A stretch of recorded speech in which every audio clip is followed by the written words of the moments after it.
Hello, this is Ali again, and we're going to continue the Introduction to Data Science course. So I'm going to talk about data acquisition and preprocessing today. So if you remember, we had this data science lifecycle, and there were some key activities that we could do in each of them. So we talked about the discovery phase and how you can find a problem, find a solution to a problem, what are the different steps, and what is this data science life cycle that you have to continue going through. So these are basically the different steps that you need to consider. So in the data preparation step, now once you have identified a problem, then you can focus on trying to get the data, get access to the data, and also try to establish the analytical sandbox that will enable you to basically work on the data, do some pre-processing steps, prepare the data, analyze the data, and make it ready for the model planning and model building. So in this step, we're going to talk about how you can get access to the data. And after you establish your analytical sandbox, we're going to learn a little bit about ETL or ETLT, which is a common practice for data processing. So at the end, I'll talk about data exploration, conditioning, and how to summarize and visualize the data.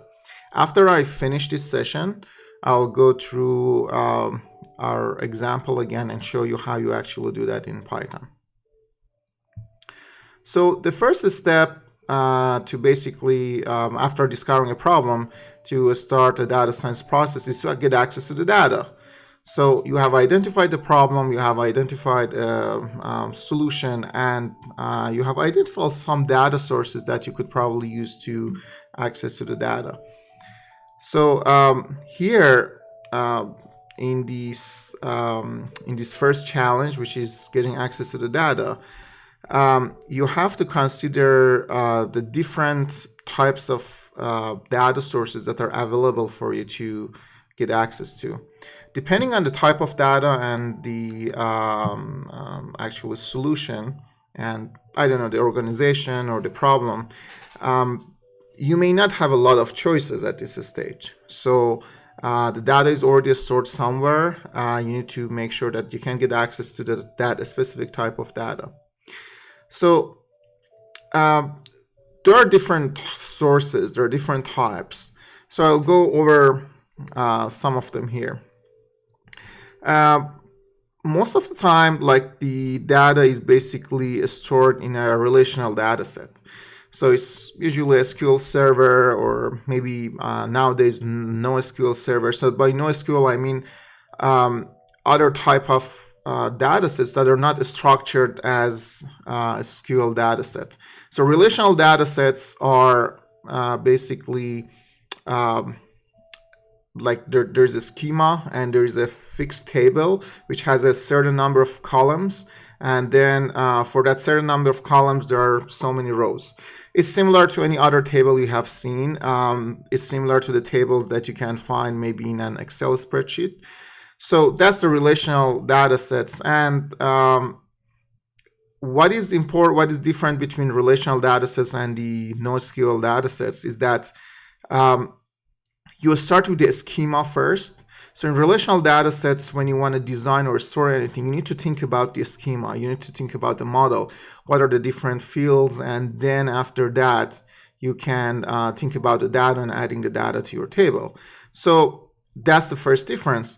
On the other hand, sometimes in the NoSQL data sets, like document data sets or GraphDB, so GraphDB is a little bit different, but in document data sets, you're more free to change the the number of columns and the different type of data that is put into that database. So if you're not sure about how you want to store data somewhere, then document databases are good for you. And sometimes we have some files like we have the data stored somewhere, and then we want to load it in big queries and like Hadoop, and they call it schema on read. So schema on read is that, well, you read a file and then you just create a schema on file. But traditionally, relational data sets, the way it works is that you know the type and the number of columns, what are they for and everything, and then you create the table and then you put the data in. So again, you should be lucky if you have something like that, like very well thought of data sets, but that's not usually the case. So that's one source of data. But if it's not that perfect, if just someone had some used Excel or something similar and created their I don't know, mini data set, then you may encounter Excel files or CSV files. CSV stands for comma separated values. So CSV files are very similar to maybe Excel files or relational data sets, where there is a lot of columns, and like there are certain columns and a lot of rows. In this case, the rows are kind of separated using a comma, and the columns as well. I'll show you some examples of that. And usually when there's no schema, there is no maybe centralized control over what's happening in a company or organization, you will find a lot of like unstructured data like this. So this is mostly about the structured data, but like if you have files or anything, it could be somewhere maybe in a cloud data set or sitting somewhere in a server. Basically doesn't really matter a lot if your data is not in a regular format.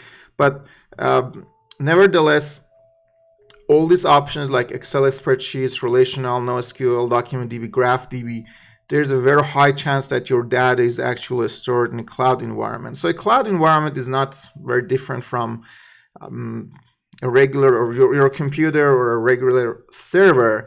It's just in a different place, and you may need to use different connectors, and you may need to use different libraries to access it.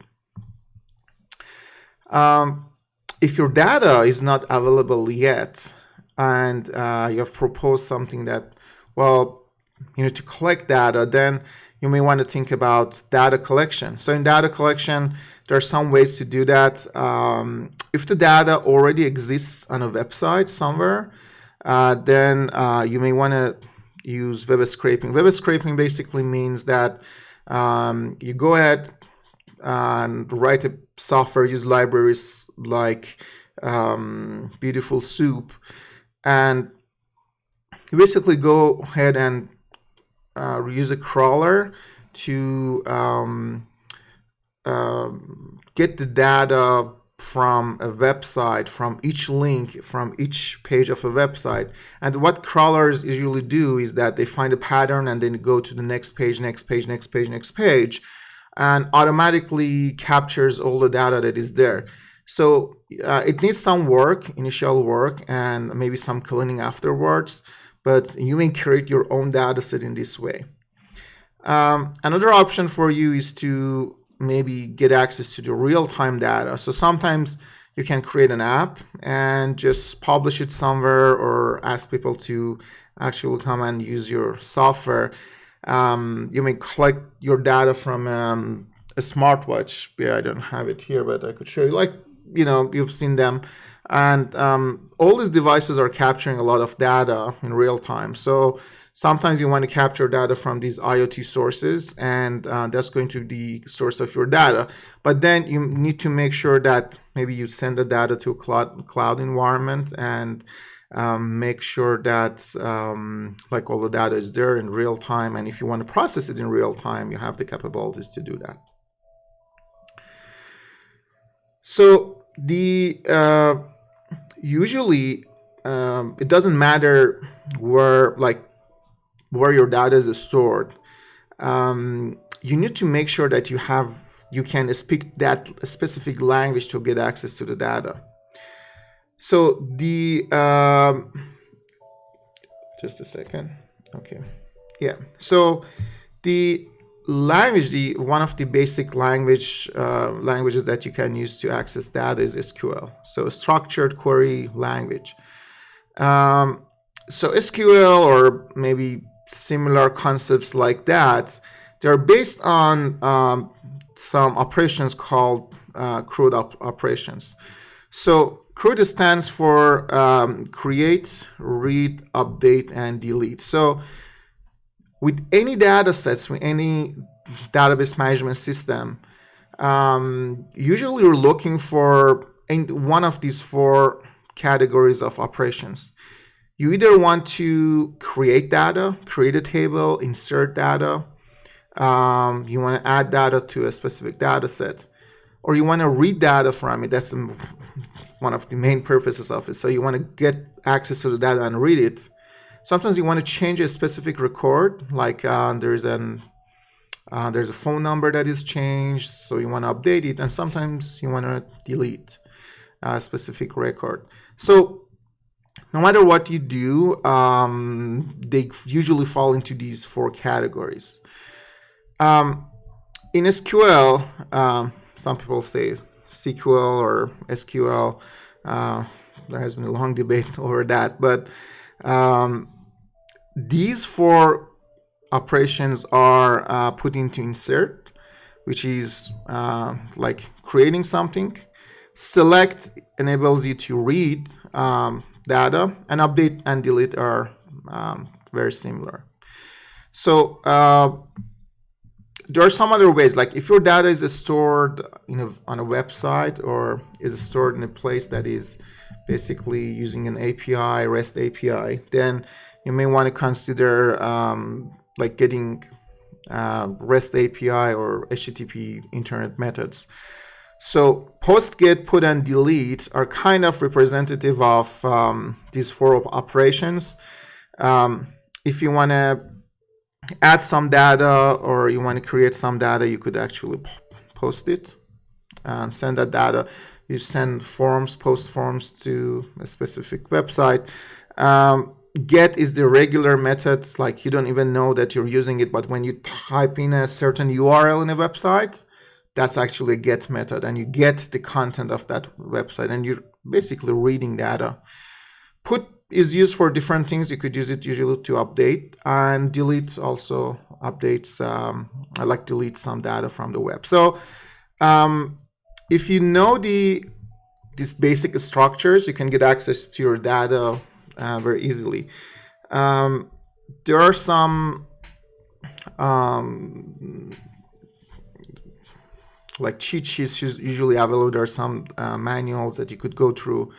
So in SQL, for example, this is an example of a SQL cheat sheet that shows you most of the operations that are very common. Like these, there are some selected statements you could select from a table. I'm sure you remember all these from previous years, but like as a general overview, like you have select statements. You can select this distinct column. You can create an aggregation of a certain column if you want. You can update, delete. You could insert data. So these are different kind of operations that you could have. So, but mostly we have selects, and this is also like the join statements. So if you have two tables that you want to join, then you could use inner join, natural joins, left join, right join, outer join. So there are many different joins that you could do on a specific condition. So the join condition is like you may have two different tables and you want to join them on a basic base of an ID, and then you have a bigger, like larger data sets that you could use, which contains a lot more data. I mentioned this because I found that sometimes it's people think that there are many different things. There are a lot of things that they need to learn, but basically all you need is, I guess, here most of the stuff that you need to get access to the data, join some data tables. That's all you need. So Once you get access to the data, then you want to play with the data. So what is better than a sandbox to play with your data? So you need to establish an analytical sandbox. So this sandbox is basically where you put your you get your access to the data, you get a copy of that there, and you start playing with it. You you want to, for example, join some tables to see if you can get a specific column that you were looking for. You can, I don't know, you want to try to clean some data sets, like there's, for example, a postal code that is not perfectly written. You want to create a copy of that column or the whole data, and instead of postal code, add a city or region to it, or a location or longitude or latitude. So you want to play with that data, and you can just do all these on the source of the data. Like if most of the data sources are read-only, and if you are in a company, for example, the data is located in a warehouse, a data warehouse, which is used for read-only data, and you're not allowed to go and change all the data if you're just playing. So when you want to create your analytical sandbox, the first step is to estimate the size of the data sets that you need. So these data sets could be many gigabytes, sometimes smaller, sometimes larger if you're using data from cloud services, or there's an image data set, it could be terabytes and sometimes petabytes of data. So estimate the size, and then work with IT to plan with a sandbox space of 5 to 10 times larger than the raw data. This is because you want to get copies of the data, you want to process it, all that, and it's better that it's all in a server that is close to the data source. And consider the data and tools that you need. Right now, most of the data centers, some of the secure data centers, actually ask you for the tools, the set of tools that you're going to use before you go and access data. You need to know what data sets you're going to use. You need to know what tools you're going to use. Is it Python? Is it I don't know, SPSS, any statistical software that you want to use? Is it MATLAB? So you need to know what you're going to use. And you need to make sure that you're going to address any privacy and security concerns that might be there. So these privacy and security issues, concerns are basically the identification of the data, or like you should not take the data that is not yours. If there's any personal data, you should not take it out of a data center. You should not process the data on your own computer, because if your computer is lost or stolen or compromised in any way, then you're responsible for that data loss. You heard that in the news a lot. So make sure that you address any privacy and security concerns, and with high priority. So there are some unsuitable architectures for data science. Like you can't just use anything. So the preferred state is that you want to use an analytical sandbox with access to the raw data, but sometimes there are some other options that people want to think about, which is maybe not ideal. For example, you should not it's very hard for a data scientist to work in an environment when the high value data is actually hard to reach and leverage. If there's some data that is, I don't know, used by executives or their financial people that they're using that data, and they say, well, there's no way for it to access that data, you have to figure out other things. That's not an ideal situation, because you want to get access to that specific data because you actually want to help the company or an organization. So the high value data should be within your reach. You should have one of the highest access levels that you can get in a company. And another environments that are not ideal is that when the data that you're going to use is going to be moved from an enterprise data warehouse to your local analytical tools, which is, God forbid, like your local computer. It's good if it, like, sometimes it could work, but you should not store sensitive data on your PC at all. And another thing is that when they give you access to that kind of data, usually they're not going to give you the raw data.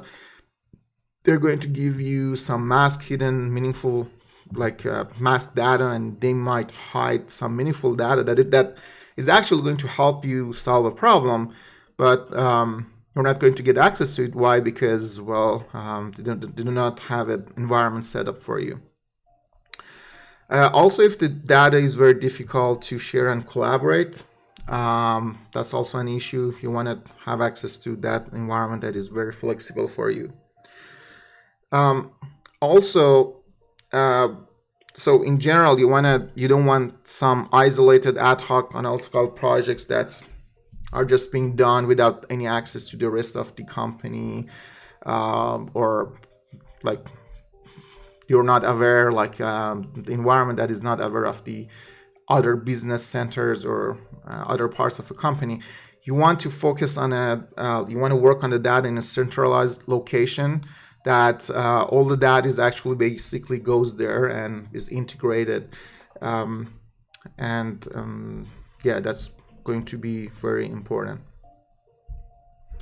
So one of the next steps that is going to happen when you get access to the data, and also you have established your sandbox, is now you want to get access to the data and get a copy of it. So that process is basically called ETL, or now for data scientists is ETLT, which basically means that first you want to extract the data, and which is just reading the data from the original data set, and you want to transform the data in a way. So usually extraction is not just one way. You do not get a copy. For example, if there are some employee codes or department codes in the original data, you may as well get the actual names of those in addition to the code, because you want to make sure that there is no duplicate and anything. So sometimes you get a richer data that you get when you than just copying the data from the source. And also, like, the source data is usually, like in enterprises, they contain maybe hundreds of tables, and there are hundreds of small tables. Like, it might be difficult for you to work on that. You'd rather get a very large data, like a very large table, which contains all the columns that you need. Everything is merged and joined. You'd rather work on that data because you have the capacity to work on that, like, large data sets. It's not going to be computationally efficient if that was a real data set, but you want to just get a copy of everything merged in one place. So you extract the data from the source. So you have this source data using some ETL jobs. There are some softwares that do that. I had a copy of that, but SSIS, there are some tools, for example, SQL Server Integration Services, Talent, Pandas, kind of like for transformation, SAS. These are some tools that can be used to help you with the ETL. And this is in a way that sometimes you want to get the data every night or every day, every 6 hours. Then you need to have an ETL tool that runs every 6 hours and get a copy of the data and brings it back. So extract, transform, then you're loading the data to your sandbox. So you transform the data into your sandbox, and then at the end you get some final transformation, because as a data scientist, once you get access to the data, then your work has just started, right? You want to transform the data, join, merge different tables, try to create models, like all that. Something that I can, there are some tips that I could give you. One is ensure that the list of the variables are exhaustive. Like get as many variables, anything that you can get. That's going to help you solve some problems. Like if they say, well, we've got 10 IDs, we don't know what they are ourselves, just get that. Like you have a large sandbox now, so you can just get as much data as you can. The worst case scenario is that you don't look at it. But if you don't know, like as a data scientist, you should be good with data. So you usually get to look at that data and understand some hidden maybe figures that sometimes even the DBAs are not aware of. So then you get transform the data within the sandbox itself. That's something that you can do. The reason that we have a transform at the end is that you want to make sure that you get as much raw data as you can, and you can get all the variables that you get, and then here you can just transform the data as many times as you want, delete any of them, do that again, just play with the data in your sandbox. There is a concept, there is a new tool that is called a data catalog. Not all companies have that. Some of them start to create that. It's basically, there's some concepts regarding data ownerships, data stewardship, that each part of that, each data is being owned and managed by a certain part of the organization. And using a data catalog, if you don't know what this field means or where that data is coming from, what's the story behind each source of the data, then you could refer to that data catalog and contact the person that is responsible to manage that data. So leverage a data catalog if it's available for you.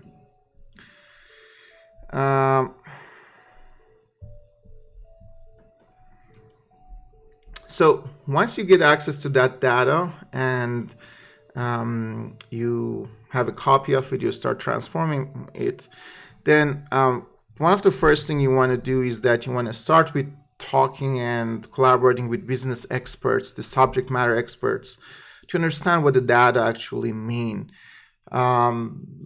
Sometimes you don't get the whole story. In my experience, for example, in industry, I was working in an oil company. Like we had access to this data from the surface, and we couldn't understand the data. We didn't know where it is coming from. And when we actually digged further and picked up the phone and called a few departments and said, okay, what does this mean? We don't understand this. And they said, well, that's just something that someone here creates every month from the data set that we have. And we said, well, you have another data set somewhere? They said, yes, we've got access data set here that we manage. And we get data from different sources. And we said, how are you getting that data? They said, well, phone calls, like PDFs, different things. We get access to data, put it here. And realizing that the data that you see is just maybe the tip of the iceberg, and there might be a lot deeper story behind the sources of the data is very important for you to consider. So make sure you find people that know the data and ask them about what they have. And another thing is, try to identify missing data entries. There's a lot of data entries that are missing. Sometimes they're not actually missing, like there's a default version of them, or there should be a reason that why they're missing. So find out why they're missing, how can you fill it, and try to find the story behind it. Understand how to join data sets and extract the desired information. Joining is very important. Try to find the schema and the schema of the data sets, how different tables are related to each other, and join them correctly. For this, you need to understand some data structures, like database structures, like relational database data sets, a star schema, a snowflake schema, cubes, data warehouses. So understand some of those concepts, and when you go and try to join the data sets, then you will be more successful in doing that. So that's very important to consider. And while we're taking a look at all these, identify the outliers. So outliers are, again, some data points that are not regular, like within the same distribution of your other data points. And there might be some data quality issues as well, like the data is not, like maybe you have some duplicates, like there are typing errors, there are typos. Most of these issues can be resolved from the data collection point if the data is actually collected in a like validated manner. But if it is not, which is most of the cases, then you need to spend a lot of time there.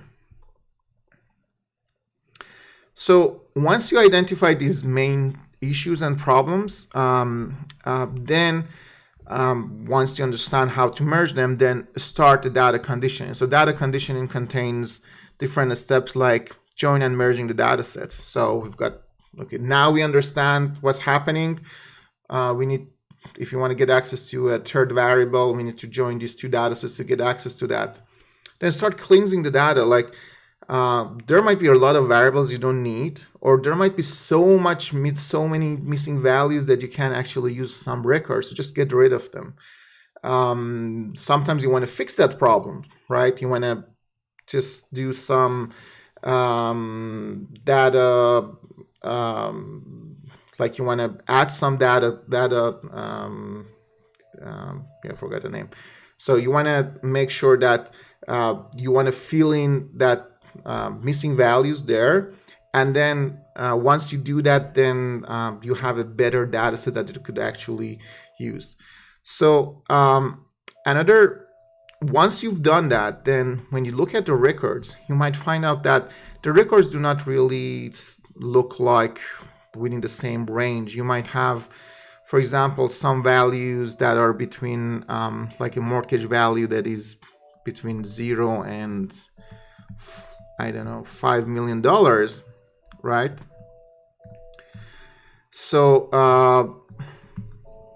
that could be a very, very wide range.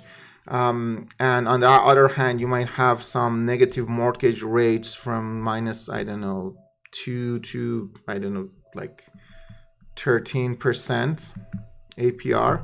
And we talked about that, like sometimes negative mortgage rates exist. You want to normalize its data if that's actually, if negative mortgage rates means that your data is not recorded correctly, just get rid of those records.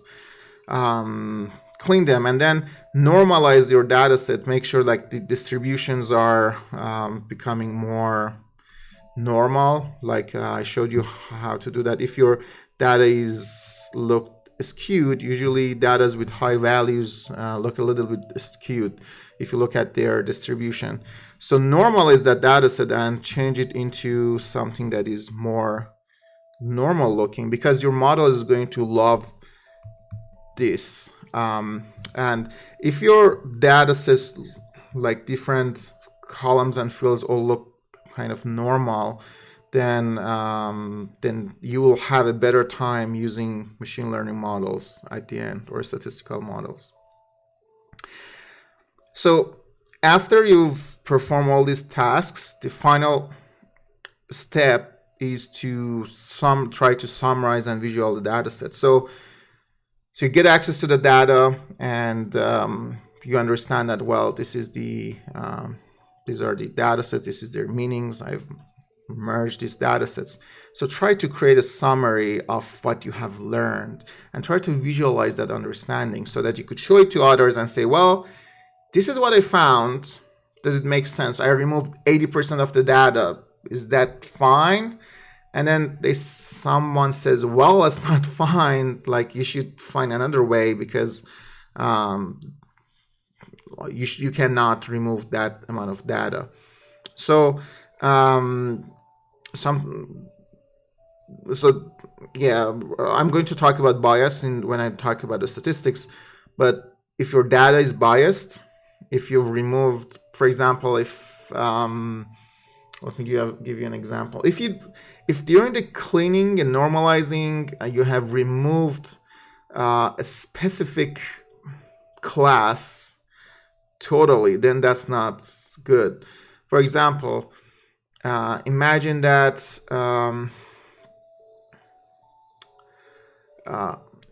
someone looks at the database and everyone is asked for a phone number, and the first, like the regular phone number and maybe their work phone number. Then you take a look at this data and say, well, 80% of my data do not have a work phone number. Okay. So, and I need to delete those records because they're not, I don't know, great records, or there's some missing values in there. So if you remove 80% of your records because people didn't provide their phone number, you may remove everyone that either didn't have a job, or don't have a phone at their work. So if you remove everyone that do not have a job, like if someone doesn't have a job, there's almost like very low chance that they have a work phone number. Like if you don't have a job, you don't have a work phone number. So by doing that, you remove everyone that is looking for a job, for example. So these kind of biases happen a lot. These biases end up sometimes removing a certain minority group, women, or international people or people of color, indigenous people. So because the number of, for example, in the STEM, that's a fact that I'm talking about, like in United States, there is a there are some talks that we need to include more of these minority groups into STEM, science, technology, engineering, and math. So when even you create a machine learning model that learns from this biased data, then it's going to give you a biased result as well. If in the United States, more than 70%, I say if because I know that some data exists, if more than 70% of the software engineering jobs in the United States belong to men, and you give this record to a machine learning model that is going to learn how if someone can find a job in software engineering or not, that machine learns that if a person's gender is male, they have more chance in getting a job than if their gender is female, which is bias. And this bias is learned from data. So that bias exists in the data, and you need to make sure that by proper sampling and proper data cleaning and normalizing the data, you're removing some of that biases. So this summarization, you summarize the percentage of the, genders, like male, female, or any other gender. What was the percentage before data cleaning and what is the percentage after it? If they match, at least that's good. Sometimes you want to remove some of the samples of the recorded data, like if there's a lot of samples for men, you want to make sure that you've got more of a normalized data. So we talk about the certified sampling the next kind of session. So once you prepare and summarize the statistics and visualizations to understand the data, then you can identify possible variables that may be related to the outcome of the model. So you want to say, well, I think I have this data, some of these, I understand the relationships and all. Now, these are the variables that I'm going to use to predict the specific outcome that I'm looking for. Without that, without this summarization and visualization, it might be very difficult for you to find that out. So to help you achieve this, there are many tools. There are a lot of open source tools that you could use. So for pre-processing, I suggest you learn to use Python libraries like pandas and NumPy. There are some exercises for you on a Stepic that you could go and look for that helps you start with NumPy. There's some variables, vectors, different things that you could use, and just learn them. And we're not going to talk a lot about them. There are tons of materials everywhere. And for ETL, like if you want to extract data, transform, load, then there are some tools specifically for that. Like Talent has a tool. There's traditional SQL Server integration services. There are some cloud tools. There's Azure Data Factory, for example. There are some like SAS or Pandas. You could use that as well. And there is also a lot of visualization tools. You could use the Panda, like Python's Matplotlib. The D3JS is another library that you could use if you want to write the code in JavaScript. And Power BI, like even Excel. Like there are many tools that you could use. Just search online and I think you'll find many. So use the tools that you have to do what you like. There are some cheat sheets that you could take a look at. There's a NumPy cheat sheet and Pandas cheat sheet. I like these because when you take a look at it, you will know most of the things that you have, you could get access to. For example, if I click on this NumPy cheat sheet and I scroll down and click on it, you will see that so it talks about, like from the start, it talks about how you can, what are the basics of it, what is an array in NumPy, what is a two-dimensional array or three-dimensional array, and what are the accesses. Like the axis 0 is the rows and the axis 1 is the columns. I actually use that recently. Like if you want to create an array, how you could just create that, you say first you import it as import NumPy as np, that's the short version of it, short alias of it, and then you say np.array, and then you give it a list, and then it creates an array of that list for you. You could create a zeros array of zeros or of a specific size or shape. Then you could save and load arrays from the file. There are different data types that you could use. There are very interesting aggregate functions that, like, you would get a sum, minimum, maximum, mean, median, a standard deviation of a specific like array. And there are a lot of arithmetic operations like subtraction, additions, all of these things that you could use. Slicing is quite useful if you want to get a subset of a specific array. You could just use these beautiful slicing kind of functionalities here. For example, if you have an array of size 3, you can say, well, I'm looking for elements from 0 to, if you want to get the first 2, you say 0 to 2 because 0 is inclusive, so it gives you this first element with index 0 until number 2 exclusive. Like it doesn't give you index 2, it gives you index 0 and 1. So it's going to give you 1 and 2 here. And so there are a lot of different things, and you could just get the transpose of a matrix or an array just by typing T of that. You can change the shape of an array. You can create an array and change the shape of it. So there are basically a lot of different things that you could use, a split, merge. which is going to help you copying rates, all that. So and yeah, this is last but not least, you can get the length of your array, number of dimensions, what are the dimensions, and the shape of it. These are going to help you with an array of any data. So there's also the there is a pandas cheat sheet that yeah, you can take a look at that.